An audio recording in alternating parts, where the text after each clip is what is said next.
Hello， 大家好，我是卡皮。众所周知，在游戏里面，你要想通关的话，就必须先打败所有的四天王。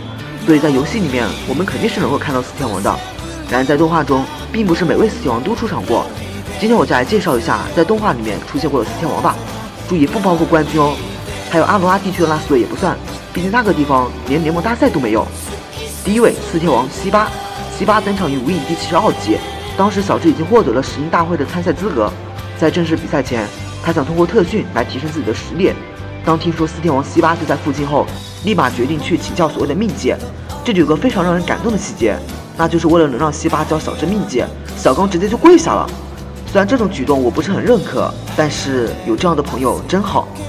然后后来西巴却让小智做一些苦力，小智就有点纳闷了，这个什么技术含量？于是没过多久就走了。后来小智一伙遭到巨型大岩蛇的攻击，正到陷入危机之时，西巴就出现了。他没带任何神奇宝贝，只凭借感觉就找到大岩蛇暴露的原因，这让小智一伙瞬间又崇拜起他来了。之后他也顺势说道，压根就没有什么秘籍，最重要的就是与神奇宝贝心意相通。小智听后若有所思，但我想说，这他妈全是屁话。真正的大秘籍其实就是他一开始说的那句话，果然要成为厉害的训练师，就要收服厉害的神奇宝贝啊！呵呵，这才真实嘛，要不然你还收服这大岩蛇干嘛呢？可惜小智当时不懂啊，如果能早点明白这个道理，不知道收服多少神兽了。第二位四天王科拉，科拉登场于神奇宝贝无影第100集。当时小智由于连赢了好几场比赛，就非常得意忘形，这个时候就刚好遇上了科拉。小智天真的认为自己这个时候连四天王都打得过，于是不自量力的前去挑战。科拉一开始当然是拒绝的，小智为了逼他出手，就在他面前挑战别人，甚至还拿出了喷火龙，结果就呵呵哒了。但最后克拉还是禁不住小智的恳求，就和他打了一场。克拉用的是铁甲贝，小智用的则是皮卡丘。属性上来看，皮卡丘占优势，但也没什么卵用，输是必然的。有趣的是，小智输了之后还想要得到四天王认可，说道：“我毕竟得到这么多徽章，你要认可我一下吗？”这个时候，克兰就扯出了同伴的力量，巴拉巴拉一堆，然后小智就恍然大悟。经过这次事件后，小智就有了一定的成长。哦呸！第三位元智。当时小智又是因为连赢了好几场比赛，顿时骄傲到不行，非常欠人调教。这个时候元智就出现了，他先是邀请小智我上船，最后还主动提出要和小智对战。小智非常高兴就答应了，同时也是以为自己有可能赢的。在这场对决中，元智充分装了一波逼。当时因为甲壳龙的速度非常慢，这让小智一伙都以为皮卡丘能赢。当然这是不可能的，要不然人家怎么叫四天王呢？在简单玩了完之后，元智就稍微认真了，抓住机会后一波疯狂述说，皮神就败下阵来了。最后元智向小智解释了自己为什么会特意挑上他，原来是因为他年轻的时候跟小智一样都年纪气盛，所以就忍不住要教育一下他。第四位橘子，橘子登场于 AGG 131集。当时小智刚刚结束了丰原地区的比赛，在回家路上就碰上了刚刚担任长盘道馆馆主的橘子。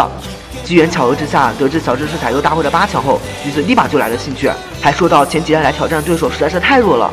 于是在雅西达的撮合下，小智就和他进行了一场比赛。在这场比赛中，皮神的表现还算是可以的，但是呢，小智却犯了一个非常愚蠢的错误，竟然让皮卡丘用电光一闪来对付尤里西的鬼斯，这在四天王的眼里简直就是笑话啊！第五位重系四天王阿柳，阿柳登场于 DBG 99集，他的异形缘可以说非常好了，竟然连笑来严肃的君莎小姐都是他的狂热粉丝。不过这位君莎竟然以为阿柳能打赢竹男，好吧，你高兴就好。这一集的剧情我个人觉得有点扯淡，为什么这么讲呢？这一集主要就是回忆了一下阿柳与刺猬虫的故事。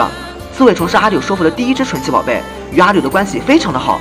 然就因为阿柳输掉了比赛，就责怪刺猬虫垃圾，输完还跑了。不得不说，这个时候的阿柳真的是渣。然不知道过了多少年了，就在这一天，就在小智来的这一天，就在自己的神奇宝贝被火箭队抓走这一天，曾经的刺猬虫进化成狩猎凤蝶后回来了。阿柳通过眼神的交流得知了当年的真相，原来他是为了成为自己的力量跑去修行去了。哇哦，感动感动！第六位12地区四天王菊野，菊野的性情有点淡泊名利，不喜欢别人叫他四天王。他当时因为感谢小智一伙帮武阳找回了神奇宝贝，所以便答应了小智的挑战。小智用的是土台龟，而菊野则是用的河马兽。小智在这场战斗中也是稍微动了一下脑子的，利用地面上石头的震动来预判出河马兽的进攻方向。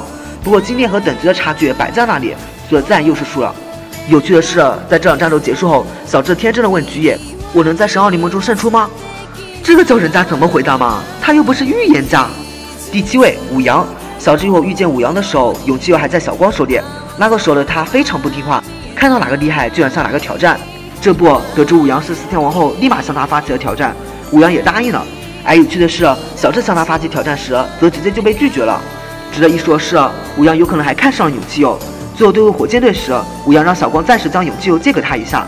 不得不说，武阳和勇气鼬的配合还挺默契的嘛。第8位，火系四天王大叶。大叶是神奥地区四天王中登场次数最多的了。为了让他的好基友电次恢复信念，他与小智进行了一场友谊赛。他用他的烈焰猴先后玩虐了勇气鼬和小智的烈焰猴。最后，当皮卡丘对战烈焰猴时，电次才回想起了自己曾经与皮卡丘之间的点点滴滴，于是就重新恢复了信念。因为小智唤醒了他的好基友，所以大叶时常关注着小智。后来他再次登场时，曾经成都地区的道馆馆主也来向大叶挑战。事实证明，四天王道馆馆主之间的差距还是挺大的。第9位，加德利亚。加德利亚出现在神草 BW 第101集中。当时有一青少年杯比赛，主办方特地邀请他和竹篮进行了一场友谊赛。由于比赛时间有规定，双方就打成了平手。现在想来，这也是为了避免尴尬吧。毕竟，如果一休地区的四天王被神奥地区的冠军打败，肯定面子上也是挂不住的啊。第10位，智米。智米登场于神小的特别篇中，当时艾兰与他的喷火龙前来挑战，结果败在他的超级水箭龟手中。这可是艾兰为数不多的败绩之一啊。由于智米的戏份比较少，所以这里就粗略的介绍一下。最后一位，帕奇拉。帕奇拉是卡洛斯地区的火系四天王，同时也是闪院队的高级干部。他平时的职业是一名新闻播报员，外表看上去很开朗，但实际上非常有神秘感。在卡洛斯大危机时，他决定背叛弗拉达利来帮助小智和艾兰，并告诉弗拉达利，他要把未来的希望寄托在小智和艾兰身上。在卡洛斯危机结束后，他告诉大雾，他会负责处理闪焰队，自己也会向君莎小姐自首。但这些都无关紧要，他最值得一说的还是在神九的特别篇中，他竟然被艾兰打败了，而且那个时候艾兰已经连续挑战了9个对手了，不知道他是不是放水了。好了，那么今天分享就到这了，希望大家能点个赞，最好收藏一下，收藏对UP主来说真的很重要，希望大家支持一下。好了，我是卡皮，咱们下期见。